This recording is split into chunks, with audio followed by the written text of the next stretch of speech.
So, ayan, bayad tayo ng interest ng ating loan.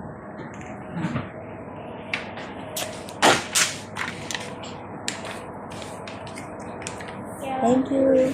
Ayan, hindi na tayo. Tapos na tayo magbayad. Hindi na tayo. Wala naman akong pera na iwan. Oh, ang dami mga ano.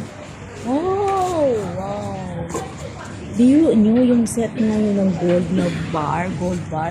In-offer nila ng $399. Set gold bar po yun. 4 na po siya. So, siguro hindi lang siya masyadong mabigat yung weight. Pero gold bar po siya. Equal to $399. So, it means parang ano siya.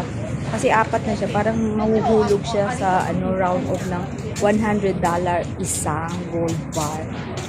So, ibig sabihin, nasa 1 grams ng gold bar na isa.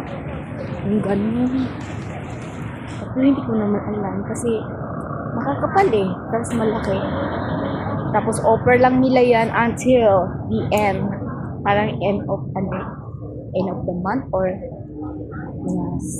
last week siguro, third week siguro. Offer lang sila. So, kung may pera ka, bumili ka na ng gold bar.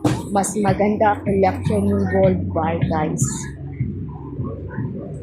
Maganda mag-collection ng mga gold. Tandaan nyo yan. Kasi mag-collection ng lalaki. Tsari. Hindi gundo tuloy. So, parang ang ganda-ganda ko nyo. Pero dapat yung mga data. Ang ganda ko sa dyan.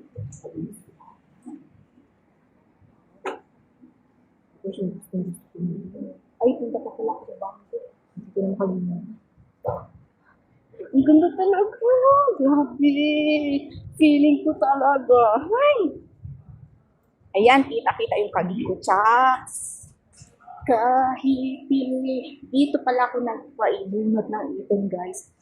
Napakamahal pero napakasulit. Hello, isang ipin lang, $300. 10,000 sa atin. Pwede na tayo mag-pustiso ng buong bunganga. Buong ipin. Ilan ba yung ipin natin? 32 ba yun lahat? So, equal to gano'n na. Buo talaga.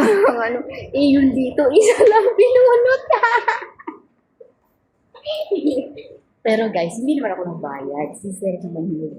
Pero nag-iinaya ako. Sana binigyan nila sa akin. Ay, magtanong pala ako kung pwede sila mag-fashion. Wala pala ako. Hindi pala pwede. Wala silang Sunday, guys. So, hindi makakapag-open.